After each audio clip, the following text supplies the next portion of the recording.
Hello, and welcome to this web class hosted by Insurance WebEx Insider. Today's topic is the work habits of the most successful and trusted financial advisors, presented by Bill Bachrach. Bill is the well-known author of some of the best-selling books in our business. He has delivered thousands of keynote speeches and workshops, including 9 times at MDRT and Top of the Table annual meeting. Top financial advisors invest $5,000 per month with a 4-year commitment to be in Bill's mastermind group to achieve the goal of creating their ideal life by building an ideal business with ideal clients. Fortunately, for those advisors not yet in a financial position to invest the $5,000 a month, there is an Advisor Roadmap virtual training membership program. It makes everything advisors need to learn about client acquisition, client service, leadership, and time management very affordable. Bill isn't just in the business of helping financial advisors set and achieve big goals. He does the same in his own life, including successfully completing the Hawaii Ironman triathlon, a 2.4-mile ocean swim, a 112-mile bike ride, and a 26.2-mile marathon run is considered to be the toughest single-day athletic event in the world. Showing up for this web class today could be much more than a good investment of your hour of your life. It could be a turning point in your career. Welcome, Bill. Thanks for joining us today. Well, thank you very much for that nice introduction. I appreciate it, and it's a pleasure to be with you. Congratulations on all the good work you and everybody at Insurance WebEx are doing to help advisors help their clients be more successful. And for the participants, welcome to you to a webinar that is designed to help you have the skill and the confidence to master the critical elements to build a very, very successful financial services business. So your topic today is about the work habits of the most successful and trusted financial advisors. This is a very big subject that could easily consume many days of your time, but we've condensed it into a 1-hour web class, and it's our intention to leave plenty of time to answer questions as well. So if you have a question, you simply go to the questions area on the GoToWebinar control panel, and you open that up, type your question in just like you're typing a text or an email, and submit the questions. And then what I'll do is when we get to the question period, I'll answer the questions in the order that they're submitted. You don't have to wait until the end of the webinar to submit your question. You can do that anytime, and you may be inspired to ask a specific question based on some of the specific content that we're covering. So what you see on the screen is a very, very important truth. The truth is that your future clients are people with money who are currently doing business with other advisors and institutions. In order to build your ideal business and create your ideal life, you're going to have to do something compelling to get them to talk to you in the first place, and then hire you, and then hopefully fire their other advisors and institutions. And you see in big bold type it says, "This is your job." And that's one of the things that the top advisors recognize, is they recognize that the one thing they can't delegate is they can't delegate to someone else to get their clients, especially their ideal clients, for them. So developing the habits discussed on this web class today will help you acquire more ideal clients. So what are the habits of the most successful and most trusted advisors? Well, there are essentially 4 of them. There's the habit of client service, the habit of client acquisition, the habit of leadership, and the habit of time, priority, and calendar management. Right? So before we dive a little bit deeper into each of those, I'd like to get your perspective, so that will have some influence on how I cover the content today. So I'm launching a poll that you can answer, and the poll is very, very simple. The question is, which work habit is your highest priority right now? When you think about the habit of client service, client acquisition, leadership, or time, priority, and calendar management, which do you define as the most important? This will help me help you during this web class today, and may also give you some perspective on where to focus your time to have the most impact.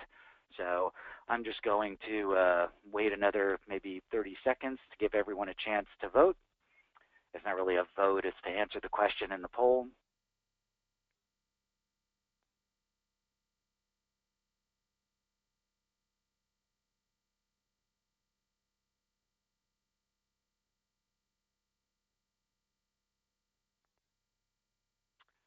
Okay, hoping for 100% participation here. We're at 74%. So just take a moment and click on the response that is most relevant to you. Client acquisition, client service, leadership, time, priority, and calendar management.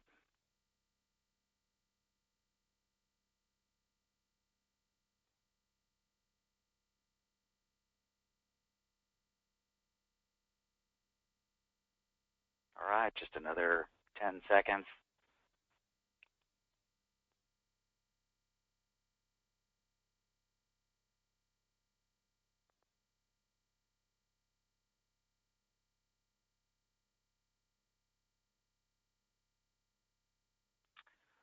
Okay, I'm going to close that off now, and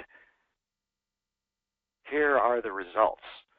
So 59% of you say that client acquisition is your #1 priority. The work habit that you feel is the most important to focus on and to develop skills with is client acquisition. 25% say client service, 5% leadership, and 11% time priority management. So I appreciate that you recognize that all of these things are important, but I also understand that during different points and different times during your career, you may have a greater emphasis on one of these things over the other. All right, so if you have any questions as we go through these things, feel free to submit those questions. It's my goal to leave plenty of time to answer your questions. So we're going to take them in order that I have the slide set up, because client service and client acquisition are more inextricably linked than perhaps you might think of. So client service is essentially the promise you make to your clients about what you'll do for them and how well you deliver on that promise. So you'll hear me use the language client value promise. It's not by accident that I deliberately avoid the word proposition. So you hear a lot of people talk about what's your value proposition. And I would suggest that, and based on our experience working with very, very high-end and very successful advisors, that you think about what you do for your clients more as a promise to them rather than a proposition that you're making. So what you'll see on the screen now is I'm going to put 5 words on the screen that can be very valuable to you in constructing your client value promise. And then I'll talk about each of these in a little bit more detail. So the first word is comprehensive. I suggest that you make it your goal to be the financial go-to point person for your clients. This means that they would not make a move about their money without consulting you. It means that you have a comprehensive checklist of everything that needs to be done for them to get their entire financial house in perfect order.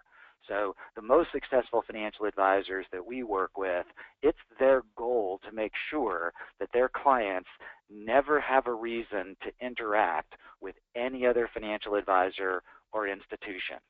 Every time your client walks into the bank, for example, that client relationship is at risk because there's somebody in that bank who would like for them to be doing more than just banking business. There's somebody there who wants to write their financial plan, manage their money, sell them insurance, sell them annuities, help them get their estate planning done. So every single financial institution is looking for ways to expand the number of services that they provide for their customers and clients and to do more business. The more comprehensive you are, the lower the probability is that your clients will have exposure to other financial advisors and institutions, therefore making it more likely that they'll not only be clients for life, but they'll also be more inclined to refer you to their friends, family, and colleagues. You acquire your new clients by referral. So there is a clear connection between client service and client acquisition. The next word is consolidate. So consolidate and coordinate, I'll put those 2 words up on the screen at the same time. Consolidate and coordination, they go hand in hand. They make the client's lives simpler. So most financially successful people have too many statements and too many financial documents from too many institutions. It's confusing, it's distracting, it prevents them from living as good of a quality of life as they could if this were all consolidated and coordinated. Multiple advisors and institutions is not diversification. So people will pay for simplification. So many financial advisors think in terms of, gee, well, my value promise is a checklist of deliverables. I provide these services, I sell these products, and that's the value that I provide. I would propose that you consider behaving more like the top advisors, where their deliverables isn't just a checklist of products and services, it's an outcome for the clients, and it's an experience. And as a result of that experience, their life is much simpler. So for example, the last word is accountability. All right, so accountability means that you hold the clients accountable to the choices and the behaviors that determine their goal achievement. The biggest impediment to people achieving their financial goals is not the uncertainty of investment performance. It's not the awareness of how much insurance they need or how important it is to get their estate planning completed. The biggest danger to their goals is their own behavior and choices. The most value you can provide for a client is to build a strong enough relationship so they listen to you, especially when they need some tough love. Their willingness to be accountable to you is permission-based and will have more positive impact on them achieving their goals than anything else you could possibly do for them. The reality is that even the most financially successful people are not being held accountable to do what needs to be done by their financial advisors, which is why almost daily, whether you read about it or not, every single year we read about and hear about very famous financially successful people who died without having their financial house in order. Their estate's a mess, the details weren't taken care of, they paid tens of thousands, maybe hundreds of thousands of dollars to financial people, insurance people, lawyers, accountants. They have all these people in their lives, yet somehow so many of the things that needed to get done didn't get done. And that's largely because nobody was actually holding them accountable to implement. So one of the benefits of the advisors who are in our mastermind program that was mentioned during my introduction is that they record all of their client and prospect meetings. And some of those recordings they send to me for very personal coaching. And I have the opportunity then to listen to how the idea of accountability is put on the table when a top financial advisor is presenting their client value promise, particularly to a prospect. And it's interesting how when they're talking about investment management, you can sort of hear them, falling asleep. When they talk about insurance and annuities, you can sort of hear them not being very interested. But it's remarkable how when they say, and one of the things we're going to do for you is help you get your entire financial house in order, not just by presenting the appropriate advice, but by holding you accountable to do it. You can hear husbands and wives perking up, and often one or the other will actually say, boy, accountability, we really need that. So many people know what they're supposed to do, but they need somebody in their life to hold them accountable to do it. So that's the value promise from the most successful financial advisors. It's comprehensive, there's consolidation and coordination, the impact for the client is simplification, and accountability is a significant element of the relationship. What do unsuccessful advisors do? Well, less successful advisors do a lot less for their clients. At the lowest end, they just sell one primary product. And there's a big difference between being a successful product salesperson and a true advisor. Now, I know some people who gather lots of assets or sell mutual funds or annuities or insurance, and there's nothing wrong with that. But being a financial product salesperson is not the same thing as being an advisor. Unsuccessful advisors also tend to deliver piecemeal offerings for their clients and often offer a direct or implied promise of better investment performance as part or all of their value promise for their customers. So they may win over a few clients in the beginning, but it's a prescription for disaster in the future. Every client who works with you based on investment performance will someday leave you to find better investment performance. and every item that you choose not to deliver for the client by being less than comprehensive leaves an opening for the client to speak with another financial person or institution that could eventually be the demise of the relationships with that client. There's only room for one head chef in the kitchen, so to speak, and you have to make sure that that's you. Another thing to consider is how well you're using your financial planning software. And so we have strong relationships with some of the financial planning software providers, particularly MoneyGuide Pro, and they have visibility to how comprehensive the plans are that are being created.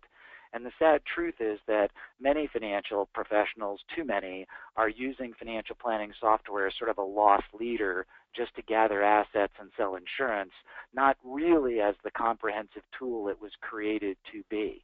So you can make an excellent living and be enormously valuable to your clients by simply fully implementing MoneyGuide Pro. If you're not familiar with how that's done, I would recommend that you contact MoneyGuide Pro, or if you're already committed to another financial planning software, work with them and really get a full demonstration of all the capabilities of that tool. And chances are you'll look at what it's capable of compared to what most of your clients are getting, and there's clearly an opportunity to upgrade. And when you upgrade, that opens up the door for you to charge an upfront planning fee, gather more assets that you get compensated on, more fully implement all of the insurance that most people need to have their financial house in order. So all of the products and services that pay you have a higher probability of being received well and implemented as a result of more effectively using your planning tools and software. A couple other things that will help you create the best client value promise possible, I'll illustrate in the next few slides. A really fun way to evaluate how your client value promise stacks up against the best possible client value promises is to compare it to poker hands. So this is a good benchmarking exercise. If you want to have a client value promise that's compelling enough to persuade clients of other firms and advisors to fire them and hire you, you need to have a winning hand. So which of these images of a poker hand best illustrates the value that you provide?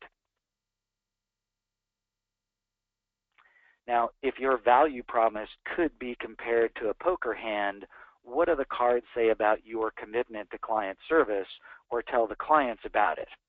Your goal, using poker terminology, is really pretty straightforward. Your goal is to deliver the royal flush of value promises, so that if you consider competing for clients like playing poker, the more winning your hand is, the more likely you are to win the business. So if you're dealing with if you're competing for the business and the other advisors have a full house, well, your royal flush will trump their full house. So if you want to persuade and influence clients to fire their current advisors and work with you, first and foremost, they're going to have a good reason to do that, which is, well, if I work with you, I'm going to get more than I'm getting now from my current advisor and or advisors and institutions. So have a higher bar, have a high standard. There's actually very little competition at the high end, since most financial advisors have something less than a full house client value promise. Their kind of mediocre advisors are competing with each other. When you decide to elevate and go royal flush level, there isn't very much competition at that end. So there's a substantial difference between very good at doing essentially the same thing that everybody else does and actually doing something that's better for your clients and being really good at that. So 59% of you said your highest priority is client acquisition. Well, how much more confident would you be at client acquisition? How much more effective would you be at client acquisition if you were showing up in the marketplace with a royal flush level of value promise instead of just sort of trying to compete on, I don't know, personality, service? You want to actually do something that's better. Another way of looking at this is this visual.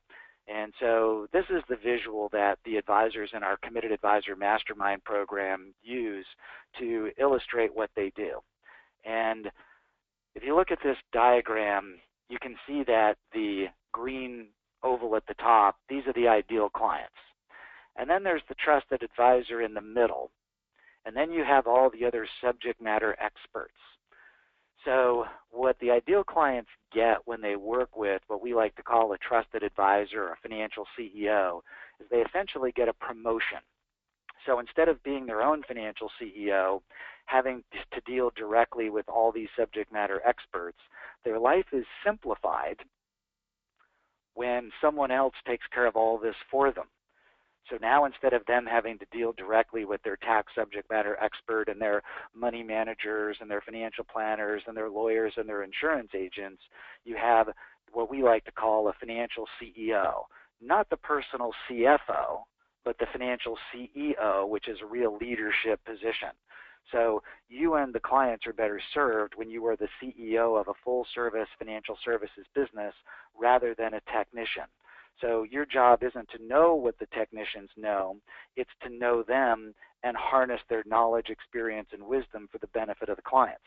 In other words, your job isn't to do the technical work, your job becomes making sure the technical work gets done. So it's impossible for the clients to prepare for the best with only your wisdom and experience. So you probably already know who these people are. You have relationships with subject matter experts in tax and money management and financial planning and legal and insurance. And it's amazing how powerful this value promise is when you become the leader of the team, freeing your clients to do other things that matter more to them. So that's another visual way of illustrating how you can be a much more effective financial advisor and deliver a much more compelling client value promise. Another thing that I can tell you about working with the top financial advisors can be illustrated with the flow chart on the screen. So the reason financial advisors pay us so much money, close to $250,000 over a 4-year period, to be in our mastermind program is because we have a turnkey business model. So whether they're implementing our business model or whether you would choose to create your own, you have to have a flow chart. And so what the flow chart indicates is this is an illustration of everything that you do. Repeatable systems, repeatable processes to create a predictable outcome and predictable results. And behind every single geometric shape on the flow chart, there are scripts and processes that make it work. Everything for client service, everything for client acquisition. So my question for you is, how detailed are your processes for client service and client acquisition? What would happen to your success and the value you provide your clients if they were very detailed?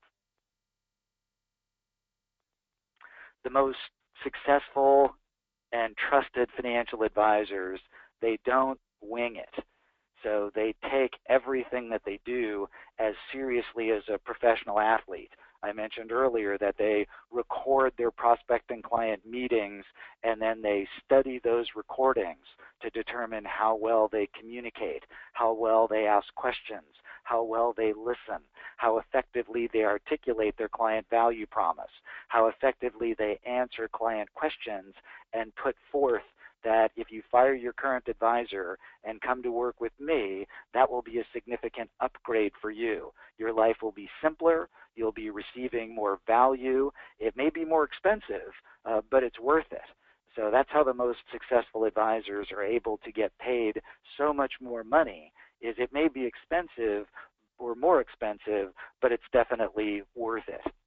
The last thing we'll talk about when it comes to client service is also an important idea that transfers over to client acquisition, and that is that top advisors know who their value promise is best suited for. They are not trying to be all things to all people. They don't just work with anybody for any amount of money. And many of them made the decision to work with more successful people at a time when they couldn't necessarily afford to. Less successful advisors tend to be stuck in this trap of, gee, I can't really afford to deliver more value. I don't have the time to do it. I don't have the resources to do it. So they end up stuck in this cycle their entire career, working in sort of mediocre land, getting paid too little money, working too many hours for too many of the wrong clients. So it's crucial that you have a crystal clear ideal client profile. And so the ideal client is simply a combination of two criteria, money and personality. So the money is pretty simple. A client has to generate enough revenue to be profitable for your business, and the personality part is they have to be enjoyable for you to do business with. So getting back to the money, how much do you have to charge each client to be profitable? Well, of course, that depends on a variety of factors and will be different for different advisors in different market areas. But if you ask many clients, or many advisors rather, so what's the minimum revenue you have to generate from a client in order for it to be profitable? It's interesting how many advisors can't answer that question. Top advisors can all answer that question.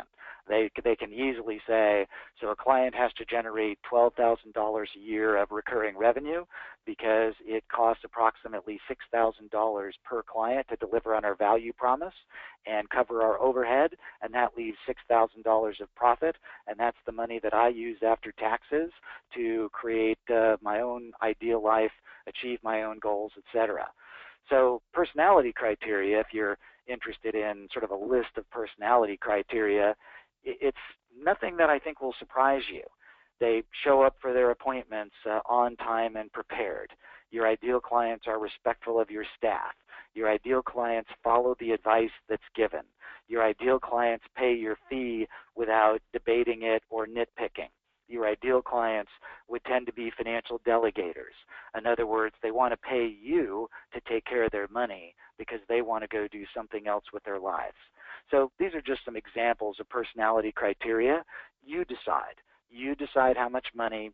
You decide the personality criteria. The point is that successful advisors define who they want to do business with, and less successful advisors tend to work with anybody. One of the consequences of being an unsuccessful advisor is that you feel pressure to work with anybody who will pay you anything. So you want to, as quickly as possible, get yourself out of that situation. And one of the best ways to do that is to have an ideal client profile and focus on creating a value promise that meets your ideal client profile and finding ideal clients who can pay you and join your ideal client community. So as we transition from client service into client acquisition, just think for a moment about how you can make your client value promise better. So I'm going to move through this content fairly quickly, but after this webinar is over, you're all going to get a link to watching the replay of this exact webinar. And so what you can do with the replay is something that you can't do with me. You can pause it. So this is live, so you can't just pause me. But during the replay, what you can do is you can pause, like now would be a good time to pause and ask yourself, okay, so what does our client value promise look like now? And what would we have to do to elevate our client value promise so we're either at the royal flush level or moving significantly in that direction so that we can acquire, using our client value promise, better clients will pay us more money. So you can pause that. And that's one of the habits of top advisors. So unsuccessful advisors will only watch this webinar once. They'll show up for it live. They'll say that was good, that was interesting, got good information. Well, do you know you can watch a movie a second or third time and see things you didn't see the first time through? Well, it's the same with this webinar. So with the replay, you'll be able to pause it and actually go to work on these things where I'm just going to keep moving through. So the other thing, of course, is what questions do you have? If you have any questions about client service or creating a better client value promise, then you can submit those questions through the GoToWebinar control panel. And in a few minutes, I'll be answering questions once we get through the other three work habits. All right, so shifting to client acquisition, that's habit number 2. How do you acquire clients? So let's assume that you actually have a compelling client value promise. Therefore, you have a reason, a really good reason for people to want to do business with you. Well, the traditional ways that advisors acquire clients is sometimes they do seminars. You've got networking. This can be networking specifically where you show up at events, business networking events, charity events, the kind of things where there are likely to be people who meet your ideal client profile. It can also be just through the normal course of life, right? So when you show up at a dinner party, when you are traveling on an airplane, somebody's sitting next to you, do you have the skills to ask the kind of questions to engage strangers in conversation, where some of those conversations lead to people becoming prospects and some of those prospects become clients? Of course, some people use the media very well. Some people have radio shows and television shows, and they write columns in magazines. That's what I mean by the media. Social media, so using Facebook and LinkedIn and a variety of the other social media vehicles.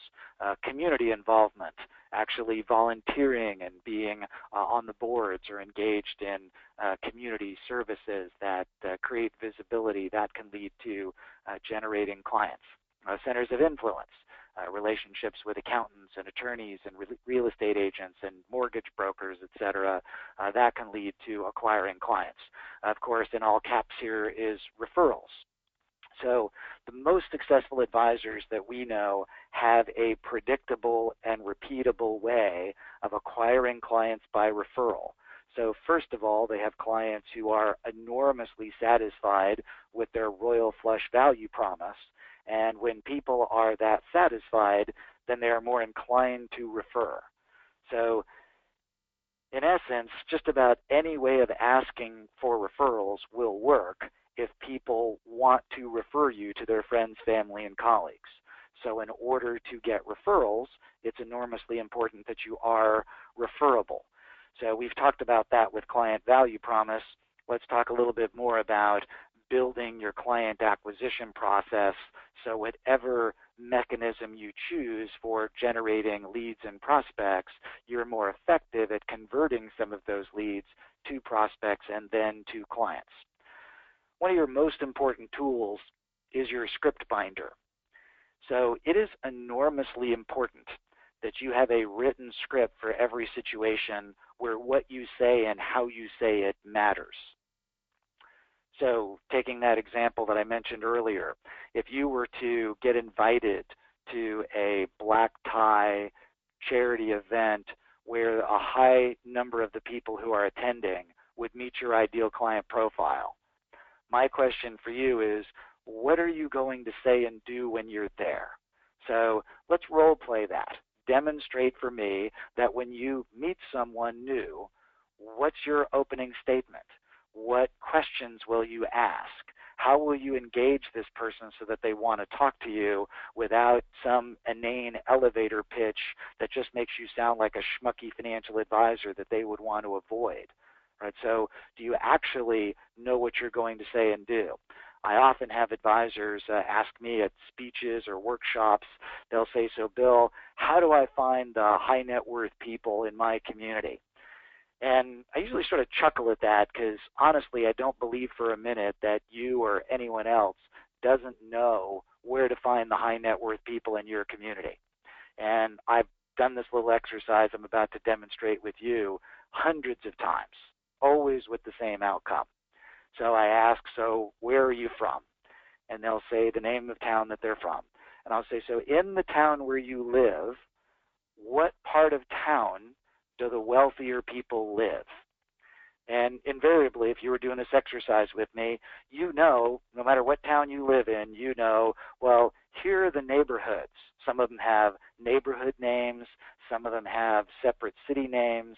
I happen to live in San Diego, so if you ask, where do the wealthy people live in San Diego? Well, the two towns that would come up immediately would be La Jolla and Rancho Santa Fe. And there's plenty of wealth elsewhere. Mount Helix, Del Mar, there's some, you know, La Jolla and Rancho Santa Fe aren't the only two areas where the wealthy live, but there are all the wealthy people you would ever need to meet to build an incredible clientele in just La Jolla or just Rancho Santa Fe. And the same is probably true in your town. So you know where they live, right? So where do the wealthy people in your town hang out? What do the wealthy people in your town do? What kind of causes are they involved in? So within 15 minutes, we could identify who they are, where they live, what they do, and where they go.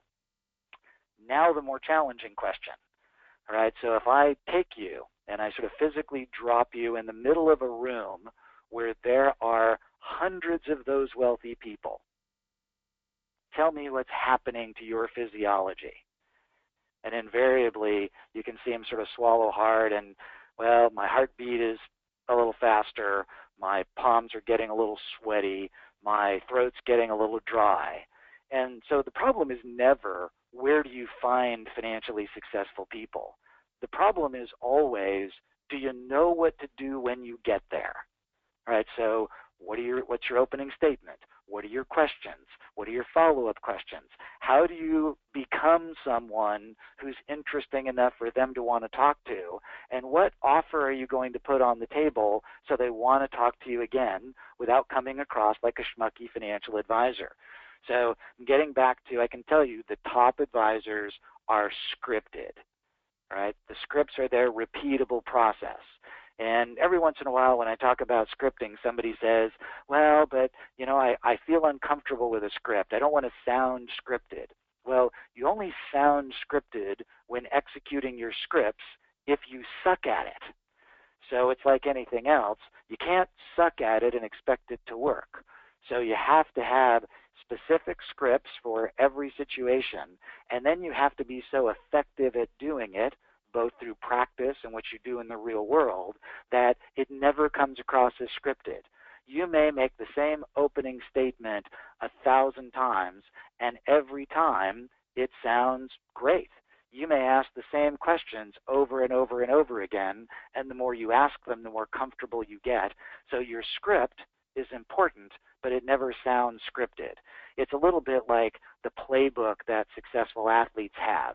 So I always find it interesting that the plays or the scripts, quarterbacks actually have this little device on their arm.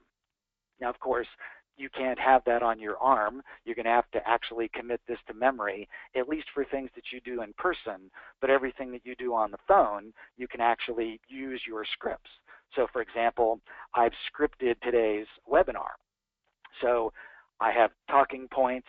Some of the things that I'm saying, I'm actually reading verbatim from my script. This isn't the first time that I've done this taught this particular content.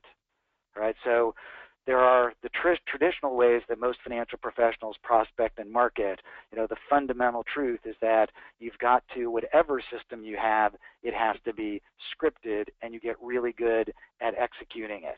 Your script binder is to your office what a playbook is to a sports team. Everybody knows the plays, and everybody memorizes the plays, and you're the quarterback of your team. So what do unsuccessful advisors do? If this is what top advisors do, what do unsuccessful advisors do? Well, you guessed it, it's some form of winging it. They hope that if they create a good enough website or an online presence that people will find them, and that's a pipe dream. This business is way too competitive. There are too many successful advisors working too proactively to find financially successful people for that kind of hit and miss marketing to be very successful. You might make a living with that approach, but you're never going to be great or highly successful, which may explain why most less successful advisors don't put themselves in many client acquisition situations rather. So you have to have a great system for following through, but if you wing it, you get more rejection. The more rejection you get, the less likely you are to want to talk to people. So another key thing that top advisors, or sort of hallmarks of top advisors, it goes back to that slide that I put on earlier. Remember when I talked about comprehensive, consolidate, coordinate, simplify, and accountability? So the key to getting business by referral, first and foremost, is to be referable. Now think about every single one of your clients. Every single one of your clients, particularly if you're dealing with couples, whether they're husbands and wives or some other kind of life partner, They come to the meetings with you with their phone. And in their phone, they have hundreds, even thousands of contacts programmed into their smartphones. Even the oldest clients carry a phone these days with their best friends and family members programmed into it. And yet oftentimes, if you ask for referrals, they say things like, well, I can't think of anybody. What they're really saying in that moment is, I'm just not impressed enough, or I don't trust you enough to introduce you to my friends, family, and colleagues. The most successful financial advisors hear that message and do something about it. Unsuccessful advisors tend to say, well, most people don't refer. Well, that's bullshit, right? Everybody will refer if the trust level is high enough and the quality of the experience of the client value promise is high enough. The most successful advisors, when they hear that message, they get it. They go, oh, well, this person is not referring because I need to elevate the value. They need to have a better experience. We need to move the needle on the trust dial in the right direction. So the most successful advisors acquire future ideal clients by doing such a great job for the clients that they refer and introduce them to everybody that they know. The less successful advisors never get successful at referrals. They just move on to the next marketing tactic. What's the next product that I can use as a marketing tactic? What's the next service? What's sort of the hot marketing tactic? So instead of getting skilled at delivering a lot of value and skilled at asking for referrals, orchestrating introductions, and following up, they resort to tactics.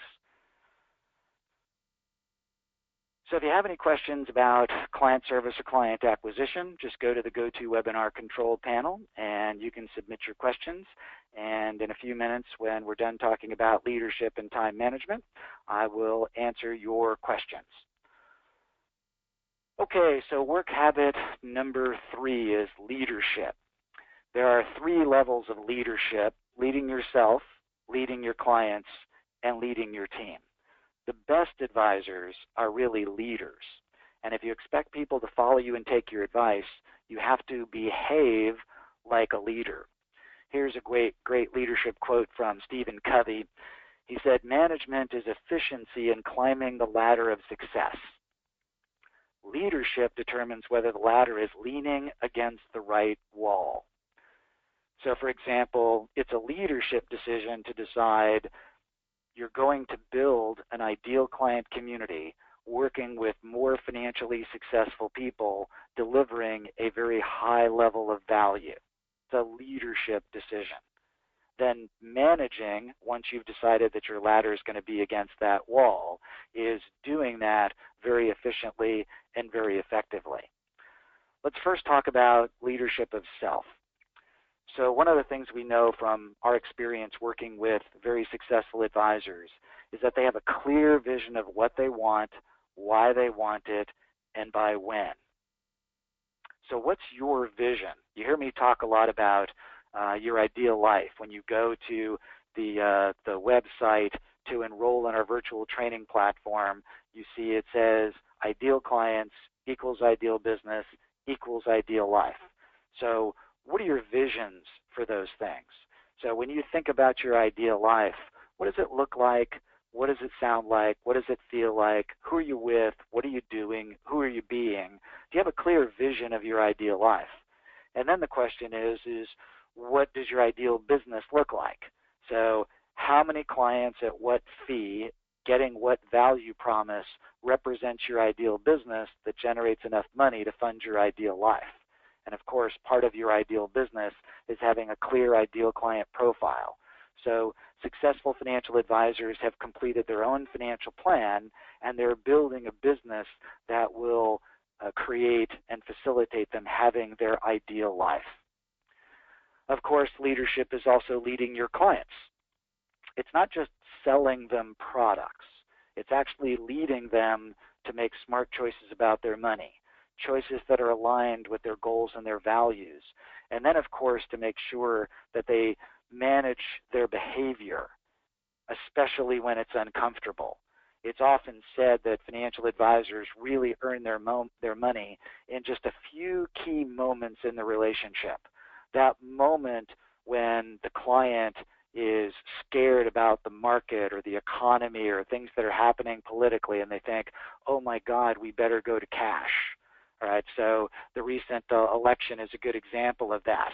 There were lots of people who thought if this person or the other becomes the next president, that's going to drive the world into anarchy and the markets are going to take a nosedive.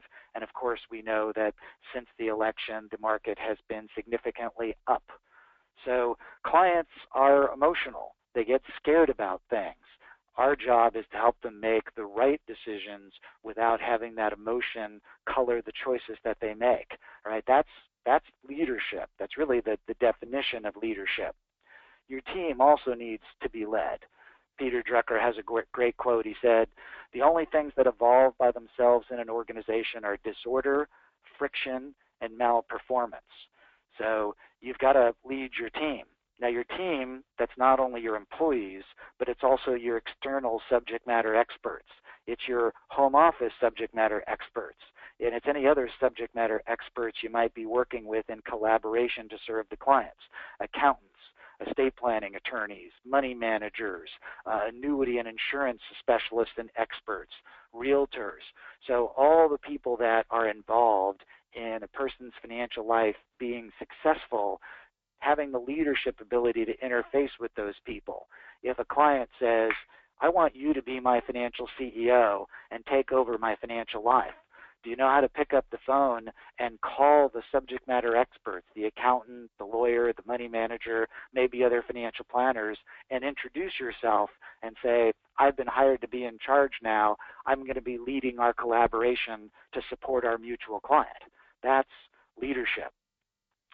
Another important element of leadership is the ability to delegate.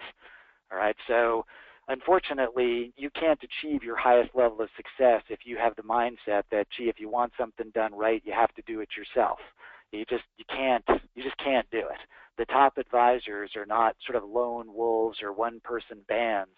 It doesn't have to be a big team of people, but they recognize that they should be delegating effectively to other people. So delegation is definitely a leadership skill. So as I mentioned earlier, we could spend, you can imagine, we could do a full day workshop on each of these subjects, but we just have a finite amount of time today.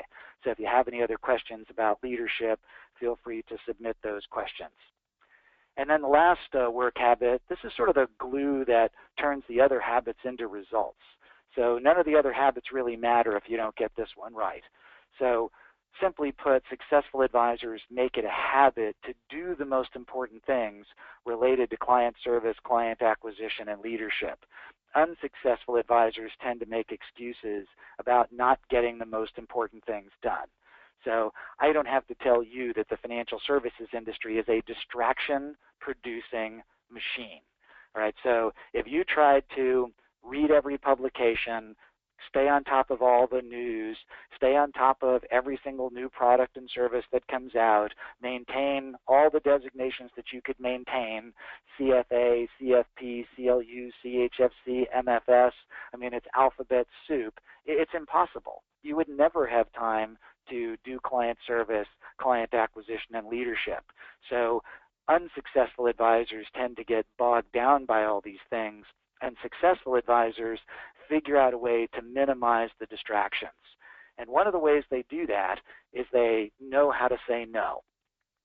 Another great quote from Stephen Covey, he says, you have to decide what your highest priorities are and have the courage, pleasantly, smilingly, and non-apologetically, to say no to the other things. And the way you do that is by having a bigger yes burning inside. So for example, when you're clear about who your ideal client is, and you're clear about the minimum amount of revenue that must be generated by each client, if it's $10,000 per client, then when somebody comes along and you could make $5,000, you say no to the $5,000 in order to leave room for the $10,000. So one of the reasons why most financial advisors have very few ideal clients is they're so busy taking care of their non-ideal clients, there isn't enough time left over to go find and serve ideal clients. Most advisors get stuck making too little money for too many of the wrong clients that take too much of their time. So here's a way to think of it if you're looking for a way to divide your time. The top advisors that we know invest about half their time in client acquisition. It's their number one priority. It's the one thing that they can't delegate. They can pay somebody else to write the plans. They can delegate money management. They can delegate insurance advice. They can delegate admin work. They can delegate tax and legal work. You can really delegate all the technical work, but they can't delegate someone going out and acquiring their next ideal client and the one after that and the one after that. So half their work week goes to client acquisition. About a third, 30%, goes to client service, and about 20% goes to leadership. And then, of course, well, how do they protect that time? All right, so that's the wrapper. So these 4 habits are illustrated here. So the wrapper, sort of the force field around it, is time, priority, and calendar management. And then they have things occur. They create sort of an impenetrable shield where low payoff activities can't get in. Top advisors have just as many distractions as less successful advisors. They just have stronger shields to prevent those low payoff activities from taking them off track. So when you watch the replay of this webinar and you pause it right here, the question that you want to be asking yourself is, what is your burning yes? What is your vision of your ideal life? What does your ideal business look like? Who's your ideal client? And how important is it to you to build a business of ideal clients so you can create your ideal life? So what do you say yes to? And when you know what you say yes to, it's easy to know what you say no to. So some of my favorite quotes about time management, I mean, we could spend 30 minutes on each one of these quotes. Of course, time doesn't allow for that, but I just want to get them out there and into your consciousness. Jim Rohn says, at some point you either have the things that you want or you have the reasons that you don't. So quite frankly, top advisors figure out how to get what they want, and less successful advisors make excuses. I took that and created my own little thought. Failing with an excuse is not as good as succeeding, even if it's a really good excuse. And we all know somebody who is not very successful, but always has a great story. They always have a great excuse. They always have a great reason. Well, it doesn't matter how good your excuse is. Success is a lot better than failure. Samuel Smiles said, lost wealth may be replaced by industry, lost knowledge by study, lost health by temperance, but lost time is gone forever. Now, you've probably never heard of Samuel Smiles because he lived in the mid-1800s. And the reason I like this quote is it indicates that forever, successful people have figured out what to do with their time, and unsuccessful people have struggled with that. And even before there was mass transit, all this technology that we have today, telephones, television, radio, cell phones, even before that, they had the same 168 hours in the week, and successful people managed their time well, and unsuccessful people didn't, which is why I like to say there are only 168 hours in the week, and how you choose to invest those hours determines your success and your happiness in life. Another Peter Drucker, there is nothing so useless as doing efficiently that which should not be done at all. Successful people know the difference. So here's a practical set of tools that will help you define and decide which things to do and which things not to do. Every time an activity comes into your world, either externally or something you create, the first thing you want to consider is dropping it. I mean, the most effective time management strategy is to not do something. So you only want to do the things that have the potential to have a high payoff. If you can't drop it, consider, can you delay it? Can you push it out into the future? Maybe it needs to get done, but does it really need to get done right now? The third thing, if it can't be dropped or delayed, can it be delegated? Who else could be doing this? How many times do you find yourself doing something, thinking to yourself, if only somebody else could do this paperwork, if only somebody else could do this particular activity, then I could be doing something that would create a bigger payoff. And then, of course, there are things that only you can do, and therefore you should do those things.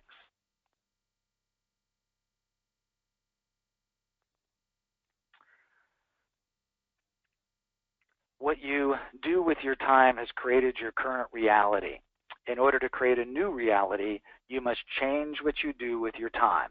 And that could be applied to anything, right? So if you don't have as much money as you'd like to have, well, what you've done with your time has created that situation.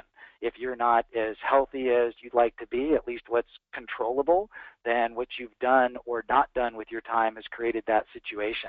If you want to become something different or better, you have to change what you do with your time in order to make that happen.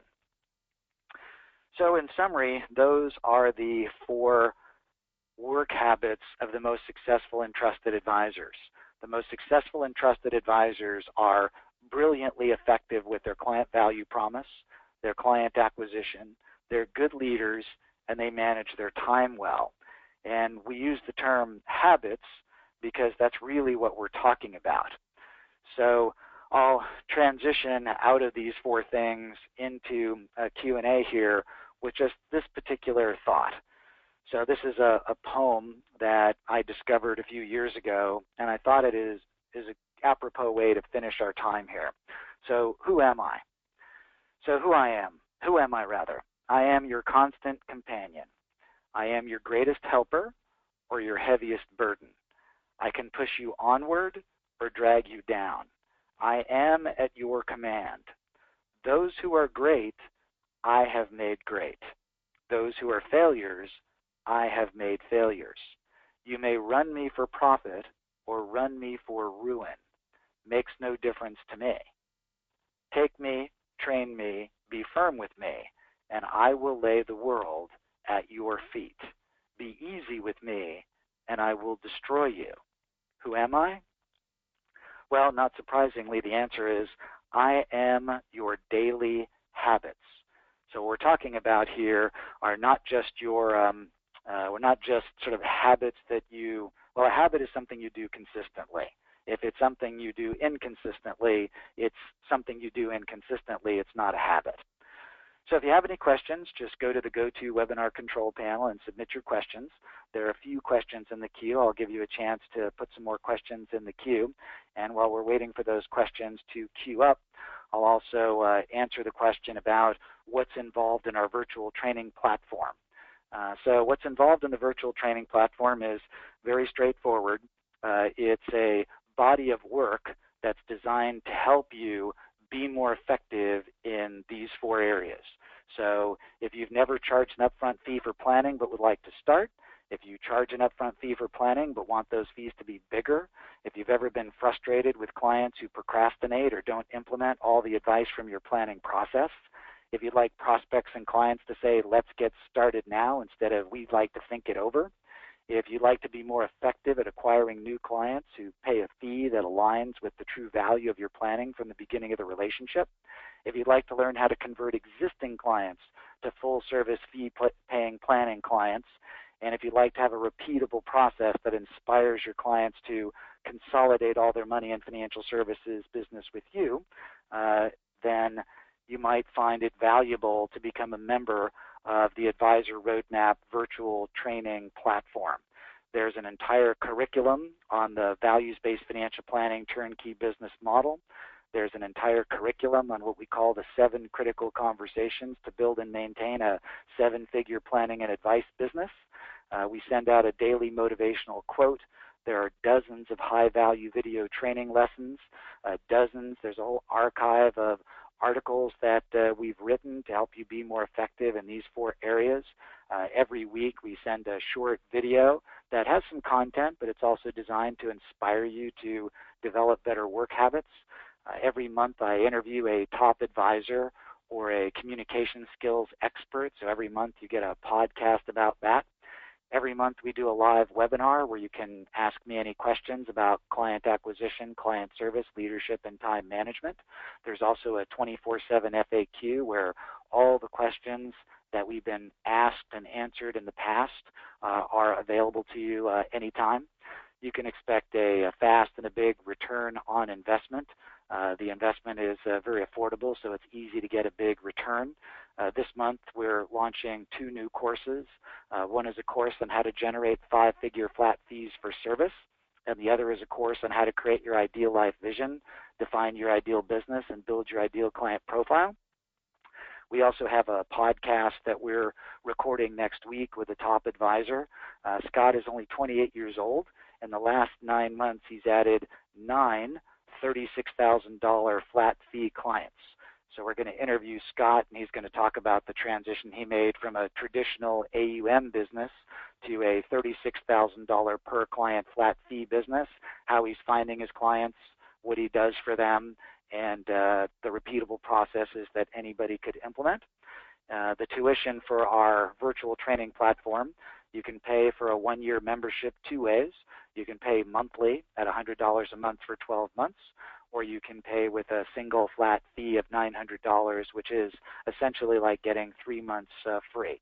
We also have a few fast action bonuses, or 3 fast action bonuses.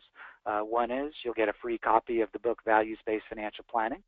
You'll also get a pack of 25 financial roadmaps, which is a tool that connects to one of the courses in the virtual training platform, a great way to interview your existing clients and your prospects.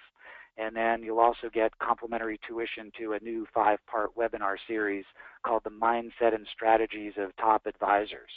And so this is available separately from the program for almost $1,000. You'll get a complimentary ticket to that. The webinars are Top Advisor Formula for Building an Ideal Business and Creating an Ideal Life, why top advisors are moving away from an AUM percentage to a single flat fee. We'll talk in more detail about the Top Advisor Client Value Promise. We'll talk about, this will be a special guest, the self-discipline, productivity, and accountability secrets of top advisors. We'll talk about top advisors manage their energy and move past limiting beliefs and fears to maximize their true potential. And there's also a bonus webinar, which is just ask me anything, just an open Q&A about anything that I might be able to do to help you build your ideal business and create your ideal life. All right, so questions lining up in the queue. I always leave a little extra time for questions, so even if we go past the top of the hour and you have to leave, the recording will capture all questions, and you'll get a link to the replay that you can pause, rewind, fast forward if you want to watch any part again, or if you just want to listen to all the Q&A. Is it possible to pull this approach off without a large staff? So the answer is yes. So the top advisors that we work with, they do not have a large staff. So I'm going to bring this slide up that I think you're referring to. It might help to have the visual. And I'll be very, very specific about the staff. So if this is the visual that you're referring to, and you're asking, can you do this without a large staff? The answer is yes. The staff is typically just one full-time, what we call an administrative manager, and maybe a part-time junior admin person. And perhaps you want to have a CFP, full-service financial planner on your team. So we're talking about 1.5 or maybe 2.5 staff, and then all these other subject matter experts. You don't have to employ an accountant. Money management is obviously easily outsourced. Legal work is easily outsourced. Insurance work is easily outsourced. So typically, you're talking about a staff of 1.5 to 2.5 very, very capable people, and that's an excellent team for delivering at a royal flush level of client value promise.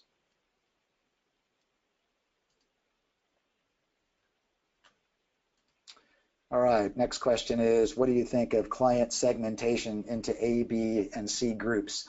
I can tell you that the top advisors do not do that. The top advisors end up with an ideal client community of all A's. So I mentioned that 28-year-old advisor, Scott. He started working with us 4 years ago when he was 24, and he plugged into what was at that time the entry-level equivalent, which has now been replaced by the Advisor Roadmap virtual training platform, and he started implementing on his own what he was learning from us. And in about 3.5 years, he built a traditional business with about $400,000 of predictable revenue from an AUM percentage kind of a model. And his largest clients were paying between $8,000 and $15,000 a client under an AUM model. And the last year, he decided to switch over and build a 50-client ideal client community. So in 9 months, he's added 9 ideal clients at $36,000 each.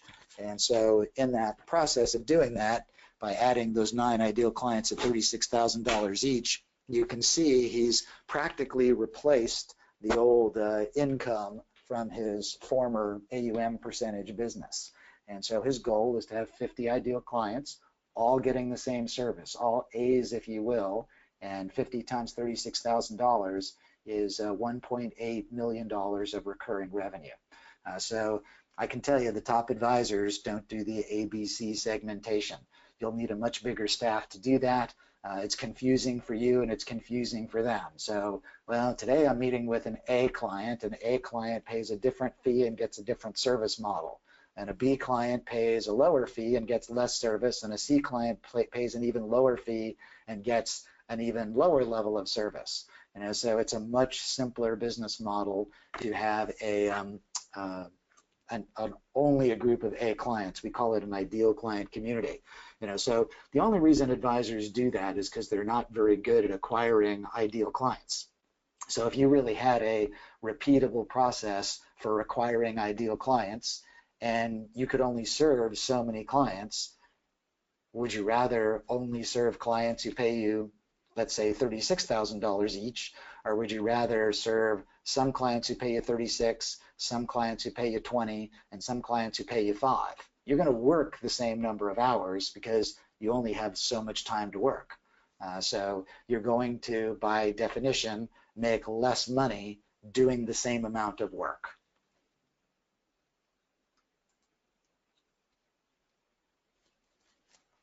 So Patricia asked to expand on what we mean by simplify. Deliverables are an experience, not products or services. Well, this visual that's on the screen right now is a great example of simplification. So particularly financially successful people, they have all this time that goes into dealing directly with their various subject matter experts. So if they have to deal directly with their accountant, and they have to deal directly with their money manager, and deal directly with their financial planner, their lawyer, and their various insurance agents. They've got a life insurance agent, a property and casualty agent, maybe a separate agent for health insurance. That is much more complicated. They've got 8 or 10 or 12 people that they have to deal with. So it's very similar to why financially successful people tend to hire a general contractor to manage a building project rather than work directly with all the subcontractors. And that's essentially the value promise of the general contractor. So if you hire me, then I'm going to take care of all that as the general contractor. You're not going to have to go out and find a plumber, find an electrician, and then manage all those people, which is really not your expertise anyway. I mean, what do most people really know about managing the lawyer? What do they really know about managing the accountant? All right, so they're amateurs at this and you're a professional at this. So when you take over, as we like to call it, their financial CEO, their life instantly becomes simpler. And financially successful people in particular, their mantra is true wealth is discretionary time. And so they want to do something else with their time rather than have to deal directly with these things.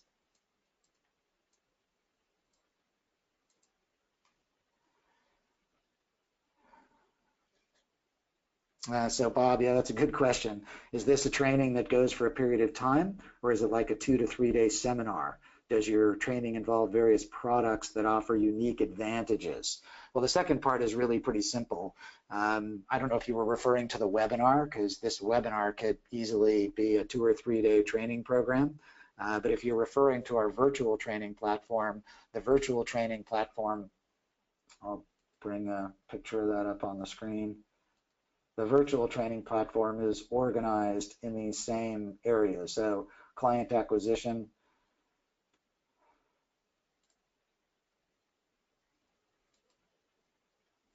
yeah, I was logged out for too long.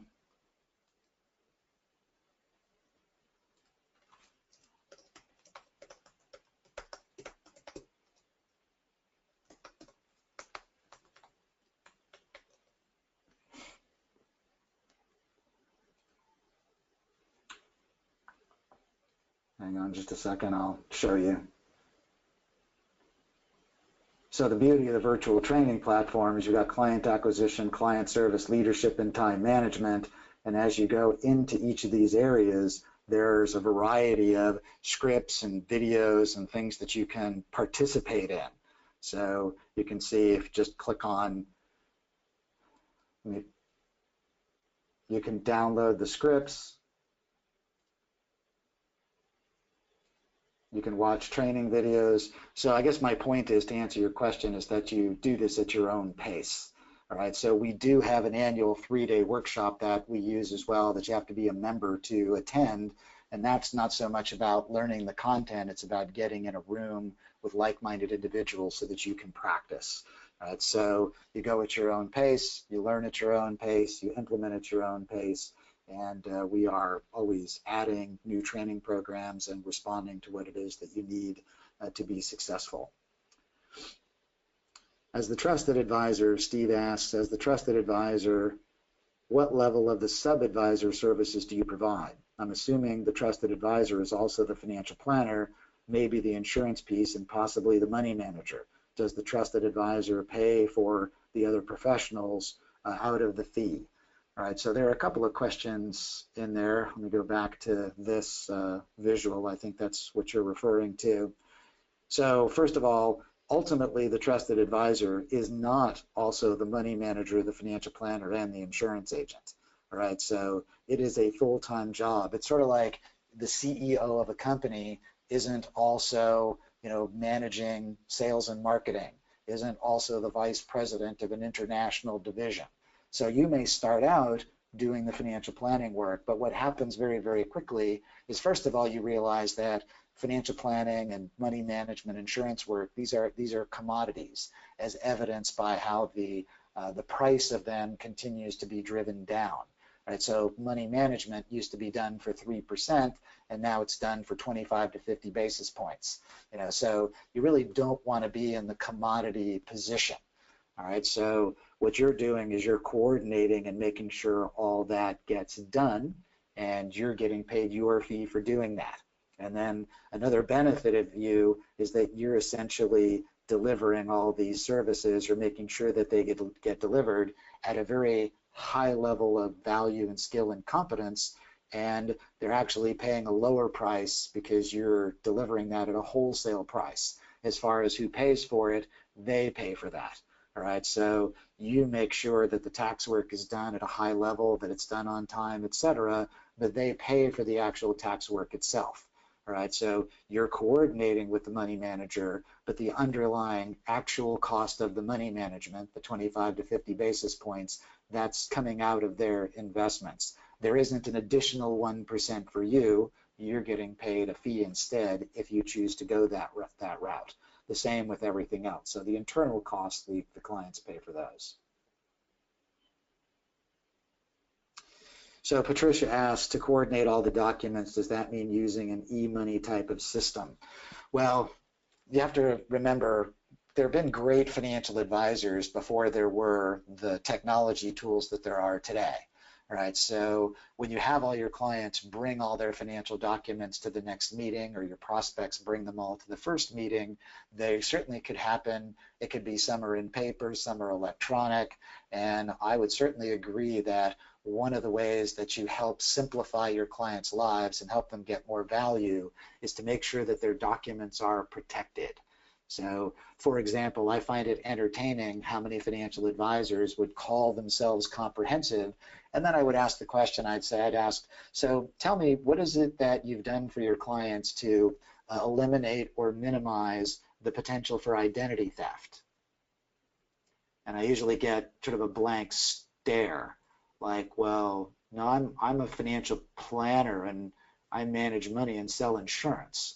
Well, okay, so you can be a financial planner and manage money and sell insurance, but you can't call yourself comprehensive and then say, yeah, I don't do anything that would mitigate or eliminate the risk of clients, financial identity theft. Right, so how many of your clients have their papers in unlocked drawers in their desk or in some crappy metal filing cabinet that either is unlocked or could easily be broken into?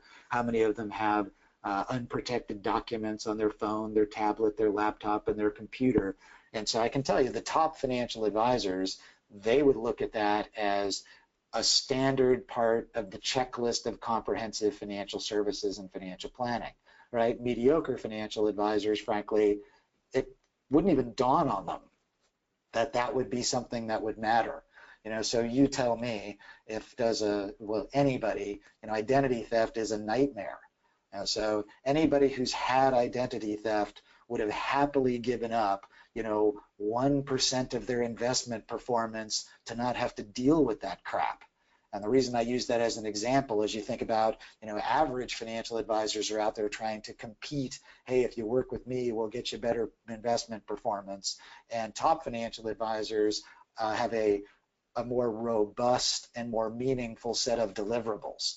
So believe me, when I'm having a conversation with a financially successful person that I meet at a party or on an airplane, and it's funny how most financial advisors say, well, most people I meet say they're happy with their financial advisor.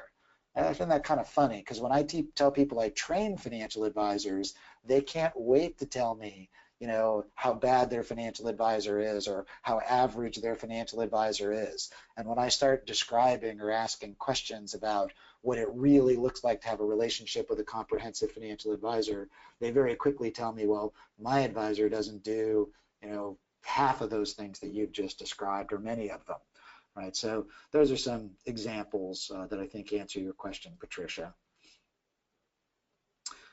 Sure. So yes, let me go back here. So in our training center, so we call this a critical conversation number 1. All right, so we have very specific scripts of how you would open a conversation. So let's say that you're at a cocktail party, you meet a financially successful person. We have an entire process for how you manage that conversation without coming across like a schmucky financial advisor. Right, so the first question that I love to open with is when I meet somebody new is, so tell me something good that's happening in your world today.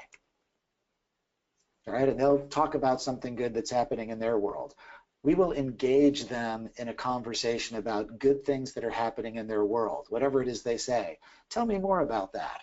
What are the implications of the impact of that on your life? What else is going well? Right, so if they start out with something good that's going on in their personal life or their family life, then I can pivot and say, well, what's something good that's going on in your professional life? If they started out with professional life, I can pivot to personal life. And it'll be 6 or 7 or 8 minutes where they'll have no idea that I'm a financial advisor. All they'll know is in the first 7 or 8 minutes, they got to talk about their favorite subject themselves. And there is no elevator pitch. There's a worksheet on our virtual training platform called Kill the Elevator Pitch. There's no elevator pitch where I'm going to say something in 30 seconds that's really clever about why I'm a better financial advisor than your financial advisor. Instead, we're creating a rapport and a level of trust where they just find me to be an interesting person, which is sort of ironic given the fact that I've said nothing about myself and they've done all the talking. So we harness these fundamental communication skills about asking good questions, creating meaningful conversations, and then we can pivot and put an offer on the table to have a next conversation outside of the cocktail party, for example, about something that matters to them. All right, so that's an example of how that works. You're welcome.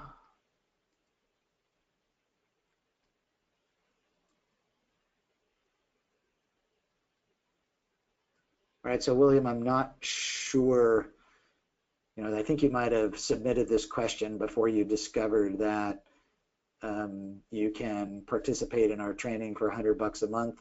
say I'm not able to afford your training right now, I want to in a year, you're probably talking about the $5,000 a month program, which is something that only a small fraction of the people who are members of our virtual training platform would ever qualify for or be invited to. So I'm guessing that when you found out that you could become a member of our virtual training platform for $100 a month, that should have solved that.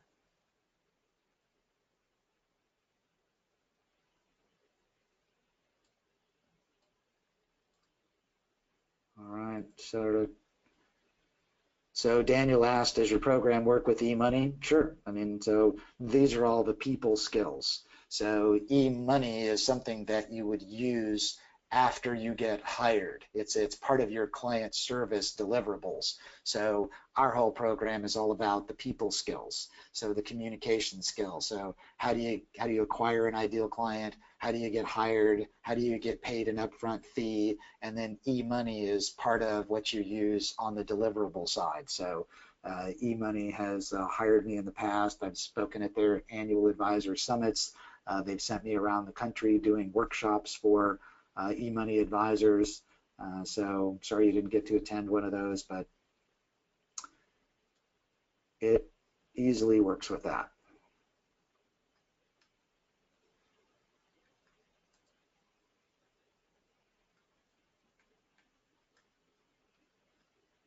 Okay. Yeah, so Cynthia asked, do you advise highly effective advisors meet clients in their office or in a virtual office environment? Absolutely face-to-face in your office. So I appreciate the fact that there's a lot that can be done, virtually. All right, so this is a webinar, for example.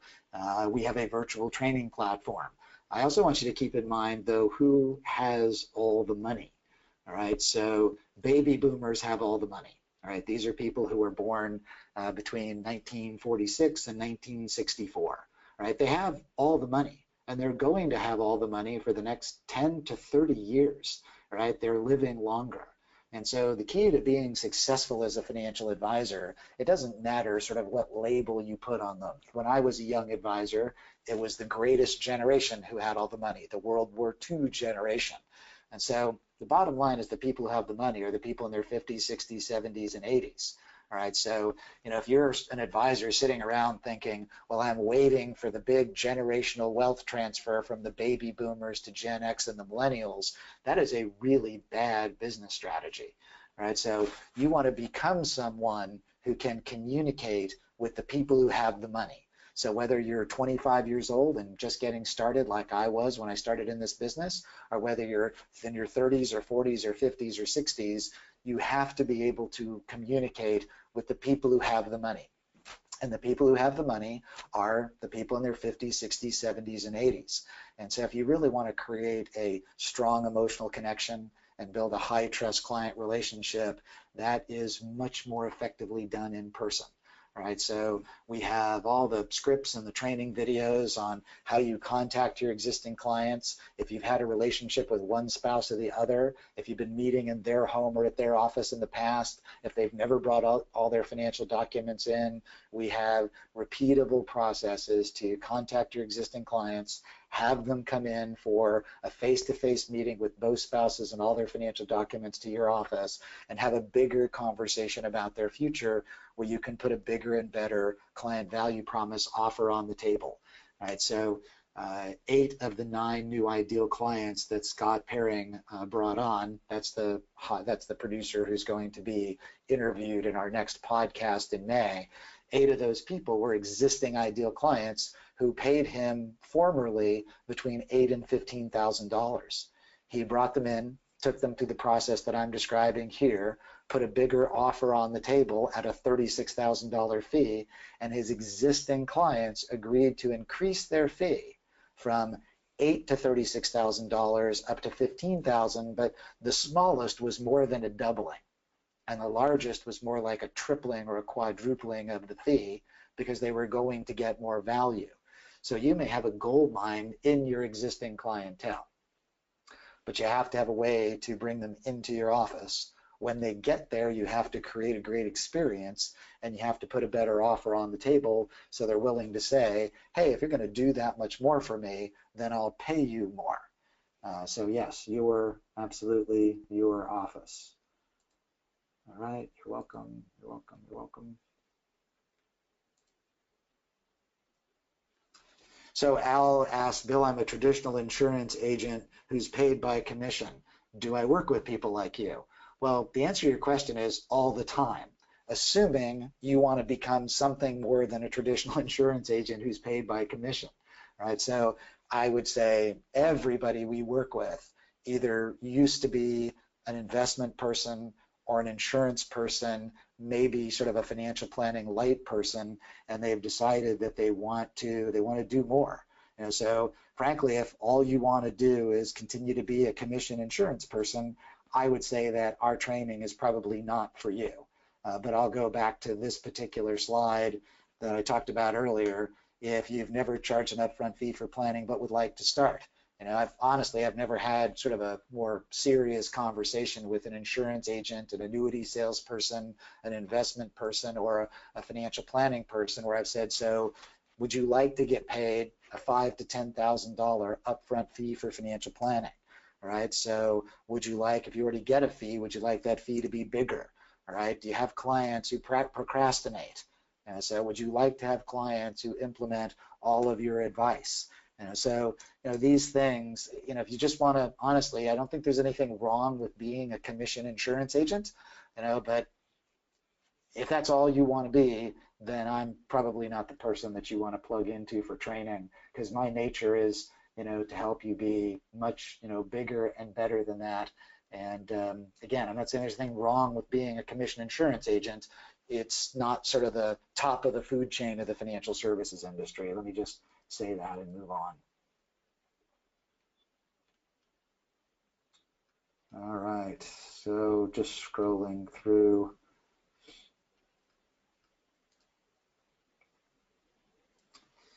Yeah, so Bill asked, do I need to have a team of subject matter experts before I can commence the roadmap? And the answer is no.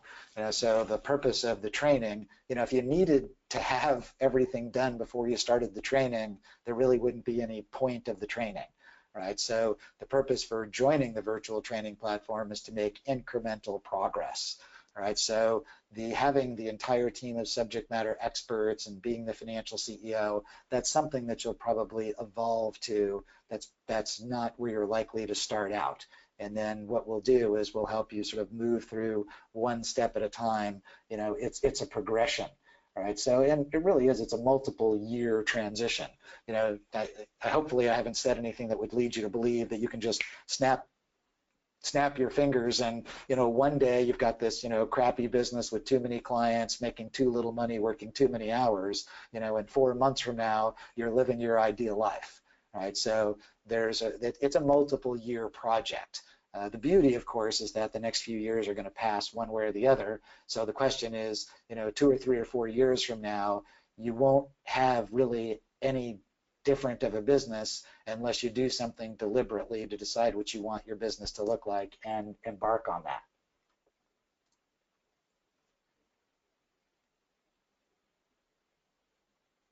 So yeah, David, I think I've answered this question a little bit before, but the legal fees, the accounting fees, the insurance costs, the investment management costs, those internal expenses are still paid for the clients. So Scott's $36,000 flat fee is the fee for him.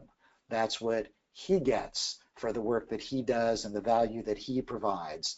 So the other fees are separate. But I'll say this again, those fees are typically lower. So my wife and I, we are clients of this process. So we pay less money for legal work because our financial CEO does such a good job of coordinating everything. So we have fewer hours of legal work than if we were to do it ourselves because he's an expert in coordinating and making sure those things occur.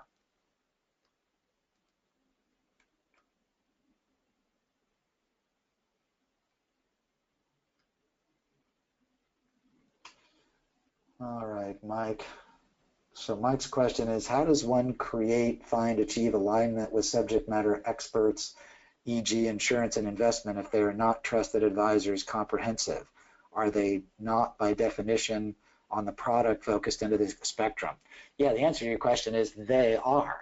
That's their expertise. So you want somebody managing money who just wants to manage money and is happy to be the money management subject matter expert. And there are thousands of these people.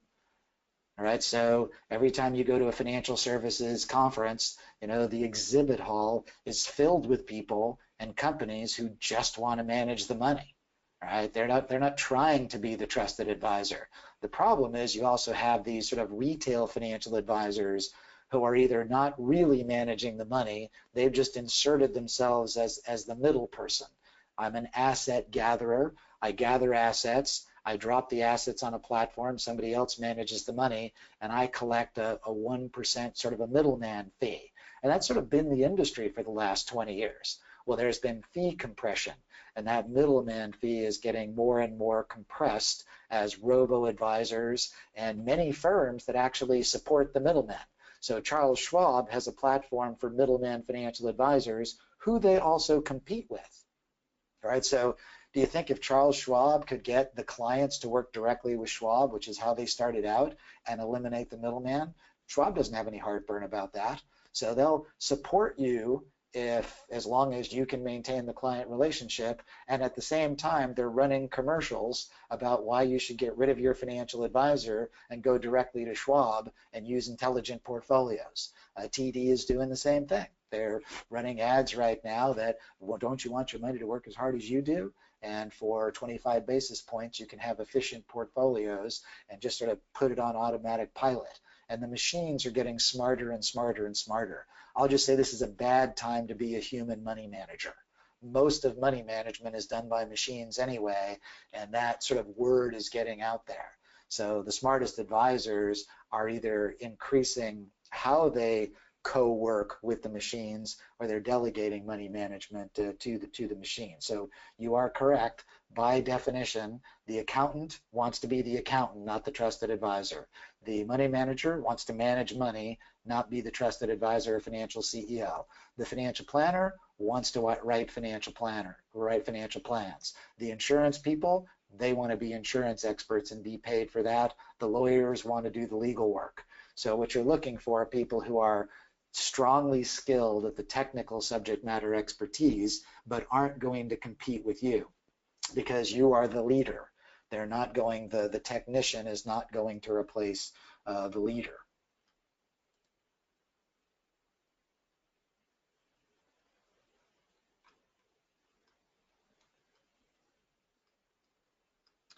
Yeah, this is sort of a long question here, but basically the question is, my broker-dealer is saying I can't charge a separate planning fee without it going through the broker-dealer, and that may be true, right? So that's fine. You have to work within the parameters.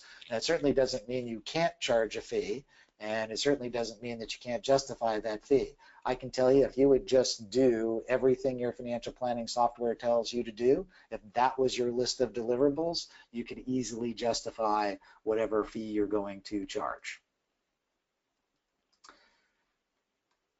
So Bob asks, how do I transition from being an insurance agent? All right, so I'm going to take you back, Bob, to this particular slide. So the transition is really just making a decision to do that. So it's making a decision that you want to be more comprehensive and be somebody who consolidates and coordinates and simplifies. I would suggest that you just call Money Guide Pro and say, you know, I was on a BackRack webinar, and I don't get paid anything if you join or if you buy Money Guide Pro software. It's something around $1,000 or so. And say, I'd like to have a demo. And I promise you, when they're doing the demo, when you're sitting on the other side in your office and they're doing the demo on the computer, I think you'll be saying to yourself, I can do this. All right, so if you have financial planning software and you're a member of our virtual training platform, we will teach you everything you need to know on how to sit down with your existing clients, people who've bought insurance from you, conduct a meeting where they come to your office with their financial documents and their spouse, and at the end of that meeting, offer to do financial planning for them for a fee. So most people make the initial transition by getting a fee for financial planning and then getting paid a percentage of AUM or commissions on whatever products and services are needed to implement. That's typically the initial sort of step in this direction. All right, so it's nothing more than a decision, right? Cost you a couple of $1,000s to get started and a decision to make that transition.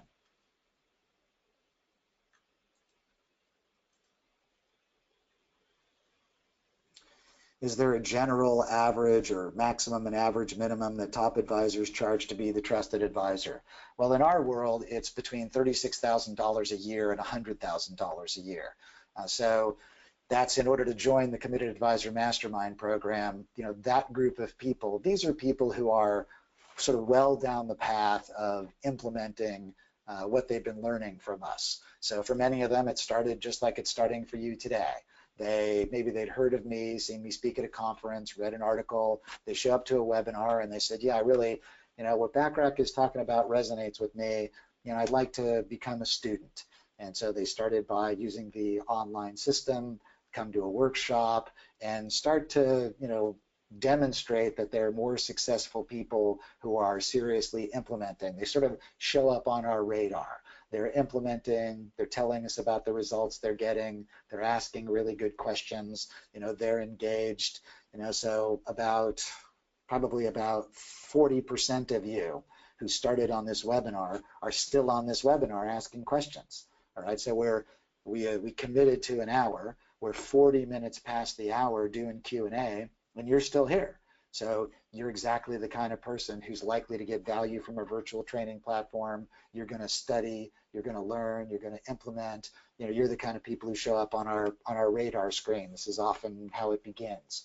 All right, so those people have progressively over time gotten to this $36,000 to $100,000 fee. I think maybe the better answer to your question is they tend to work with people who have $2 to $20 million. So most of them are not working with the ultra high net worth. So with the ultra high net worth, there's too much complexity. They're not trying to be the family office to 5 or 2 or 1, you know, ultra high net worth family or families. So they want 30 to 50 ideal clients who are paying them $36,000 to $100,000 a year each, and that gives them all the money they need. So after their business expenses and their taxes, they can pay for their ideal lifestyle, get their own financial house in order, and save for their own goals. So it's typically that $2 to $20 million sweet spot. I call them, there's sort of the mass millionaire.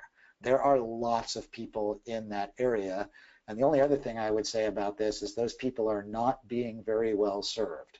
There is a misconception that financially successful people are being well served by their financial advisors. So we actually bring people, I'll meet people like this, and through the course of doing the same thing with them that I teach you to do, I find out the truth about what they think about their financial advisors. And we periodically invite them to come in and we interview them at our events or in our studio and post those interviews on our virtual training platform. One of the demonstrations with a gentleman named Alex in Critical Conversation number 1 and Critical Conversation number 2. He's a high net worth person I sat next to on a flight from San Diego to Hawaii. And in the course of getting to know him, he shared so many interesting stories about how disappointed he was with financial advisors that I asked him if he would actually be part of our virtual training platform so we could use him as a way of illustrating how you should be talking to him and how you could get an appointment with he and his wife if you just followed the right process. So we literally incorporate these people into our training videos.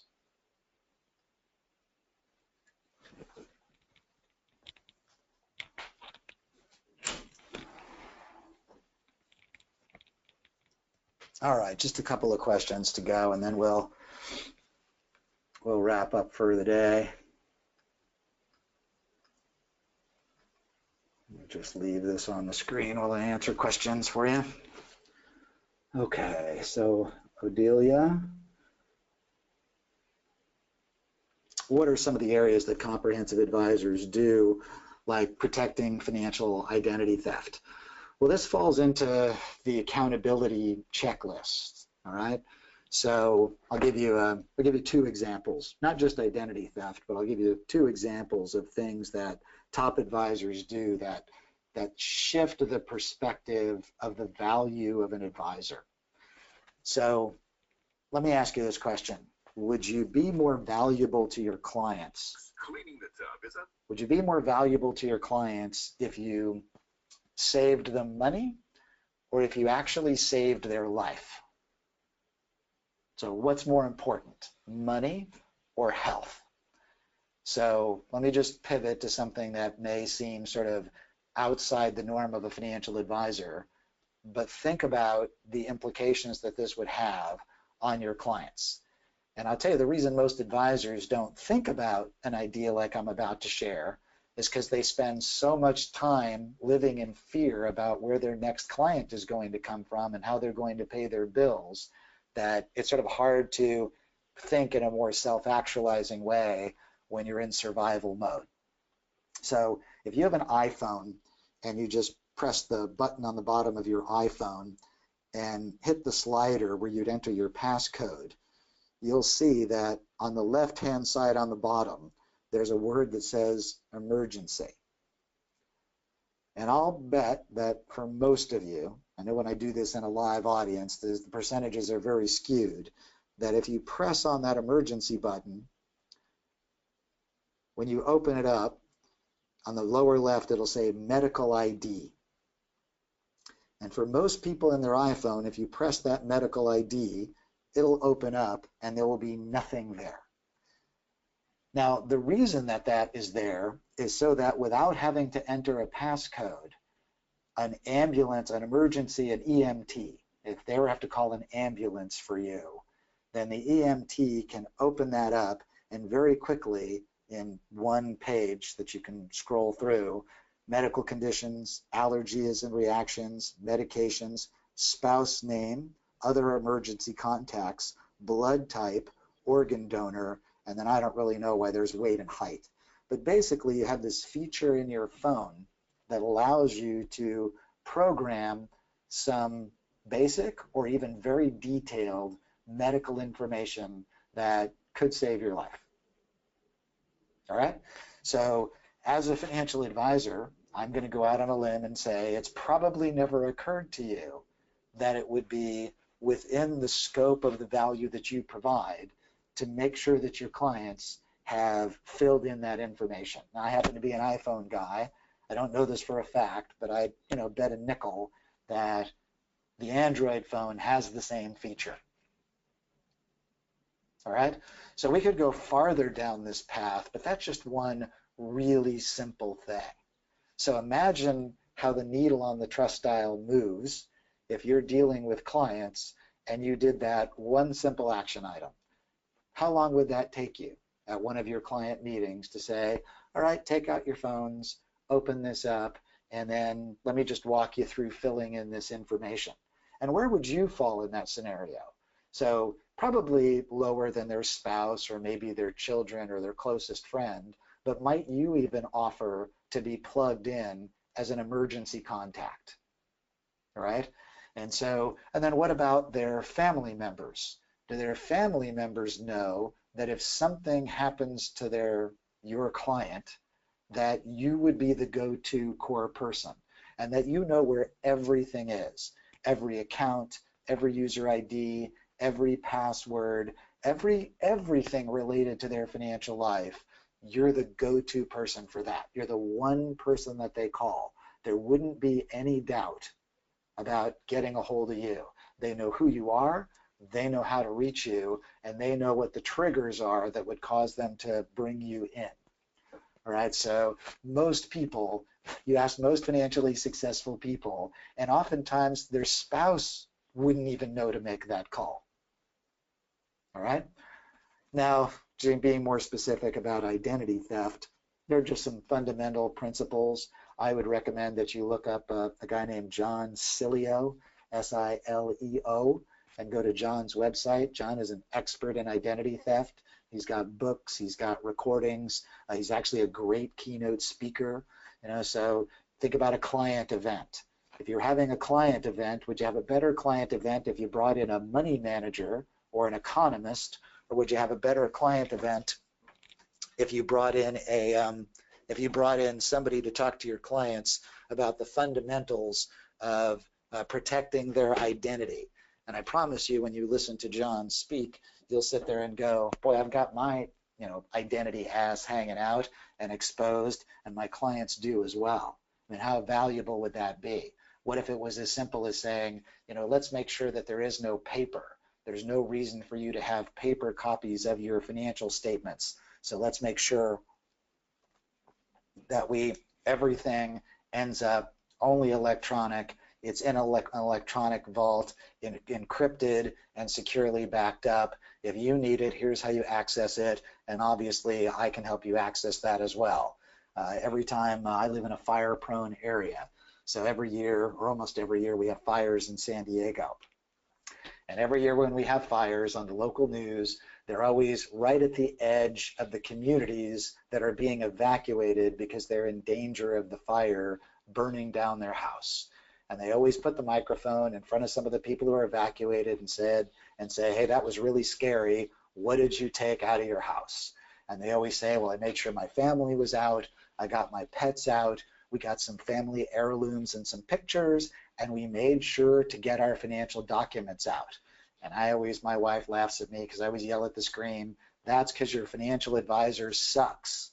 You should not have any paper financial documents in your house that would need to be evacuated. Could you imagine? You're running around your house, you've got 20 minutes to evacuate because it might burn down, and you think you have to take your financial documents with you, and that's because your financial advisor has not helped you not have to worry about those kind of things. So first of all, there's no reason to have paper financial documents in your house. They should all be encrypted and electronic. I mean, it's 2017, right?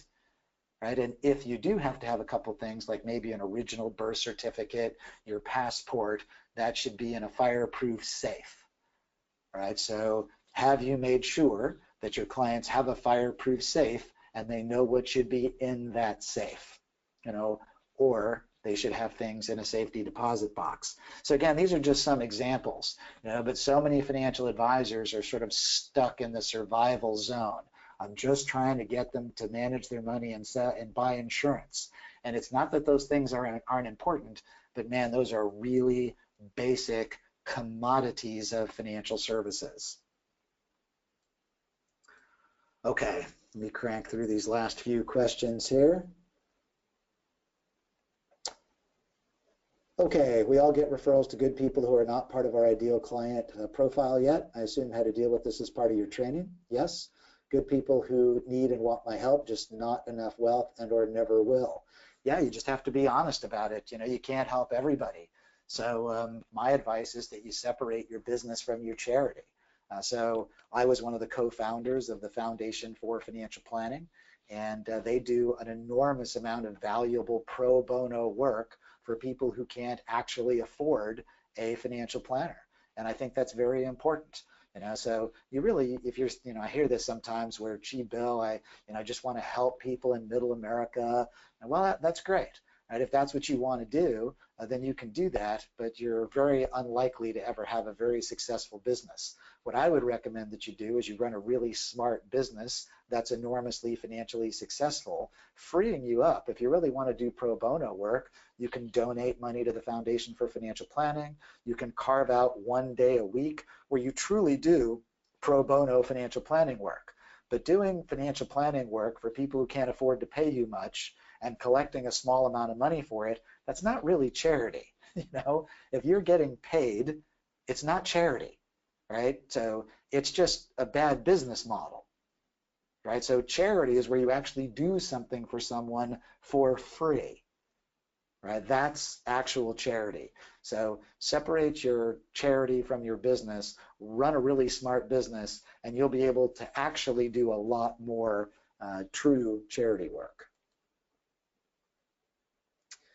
Keith says, $100 a month, is it a one-year contract? The answer is yes. So it's a one-year commitment, and with all sort of due modesty, it would surprise me very much if after you get into the platform, you would ever want to quit. So you can pay $100 a month, you can pay $900 in advance. Either way, it's a one-year commitment.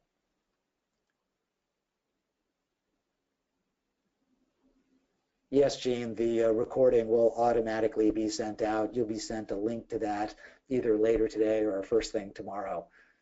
So sorry you had some interruptions there, but I get it. Our industry is a distraction-producing machine.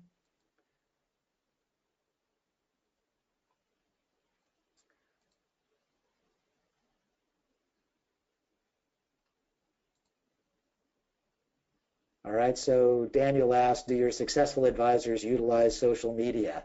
The answer is no. Our successful advisors have a repeatable referral process, and they're getting introduced specifically to their clients, friend, family, and colleagues. Those clients we have a methodology where they make an introduction and they make a follow-up call, and then they have a specific scripted conversation on the phone, and then some of those people come in for a face-to-face media. But I don't know anybody who is, I know a lot of people who are claiming that they can help you be successful by internet marketing and using social media, but it's usually a mass marketing approach. It's transactional. You know, if you want to have hundreds of thousands of small clients, then you might be able to do that with social marketing and mass media. It is very unlikely that you're going to get consistently financially successful people who are going to pay you tens of thousands of dollars to be their trusted advisor who will have found you through social media. So again, it's typically a work avoidance mechanism. So most financial advisors have some degree of call reluctance, and so I described it earlier. So if I know you know where the financially successful people are, in less than 30 minutes, in a one-on-one conversation, you would have a game plan of how to meet financially successful people in your town. I mean, it's the easiest thing in the world to create is a game plan to meet financially successful people. But now what do you do? All right, so are you confident? If I send you into that room, if you're 28 years old or 35 years old or even 45 or 50 years old, if I send you into a room of 100 people who all meet your ideal client profile, do you have a process, a repeatable process that you're confident at executing where you can go into that room, never come across like a schmucky financial advisor, and leave with appointments? And, you know, if most financial advisors, if you're honest with yourself, it's not just no, it's hell no, right? Well, when you have those kinds of skills, you wouldn't sit around and use social media and hope that somebody responds, you know, to your web post or your email. The other thing, of course, is to make social media work, you've got to be a brilliant copywriter, right? So again, it comes back to scripting. All right, so if you go to any financial advisor's website, I mean, do this, go to 10 financial advisors' websites and you look at them and you go, I can't tell the difference. They all say the same thing. They all say we give great service, we're comprehensive, you know, we ask good questions, we listen before we give you advice. There's nothing that looks distinctive. And then if you actually were to call all 10 of those financial advisors, you would probably find out that the promise on their website is a lot better than their reality of their ability to deliver. So either way, even if you could use social media effectively, you'd have to develop the same skills. Right? So the written word is what precedes the spoken word. So it's still all about copywriting and scripting. All right, Robin. I'm curious, you focus on referrals with an existing network to acquire new clients. In your advisor roadmap program, do you get into absolute cold calling, scripts, etc. for attracting new prospects? Well, yes and no. So we get into specific we don't teach cold calling, but we do have what we call critical conversation number 1, which is how you engage a stranger. Because everybody who is a future ideal client, at some point, they either are still a stranger and you're going to meet them in the future, or there's somebody that you met and they were a stranger at some point. Right? So we have very specific scripting and training on how you engage basically anybody, anytime, anywhere in a conversation that could lead to them becoming a prospect, and then how you move them from a prospect to a client. We do not actually teach or believe in, picking up the phone and cold calling. So I was actually pretty good at that when I was an advisor in the 80s, and that's how I originally started out, by creating, really good scripts and discovering the importance of scripting and being able to answer every question effectively. But in today's day and age, I don't think cold calling is necessary. So we don't recommend that. All right, so yeah, Robin, you work in Canada, so it's an English-speaking Western culture. We have a huge following of advisors from Canada. There is no significant difference. I mean, the terminology is different. You have an RRSP and we have an IRA. You're dealing with CRM2 and we're dealing with the DOL. But the whole world, the whole industry is moving to more transparency, more disclosure, fee compression, better, being more comprehensive. I work in Canada, Australia, New Zealand, South Africa, many countries in Europe. We have an advisor in our Committed Advisor Mastermind program from Holland. So he learns everything in English and then he translates it all into Dutch when he implements. So these are human principles. As far as I can tell, they work in all, at least Western cultures.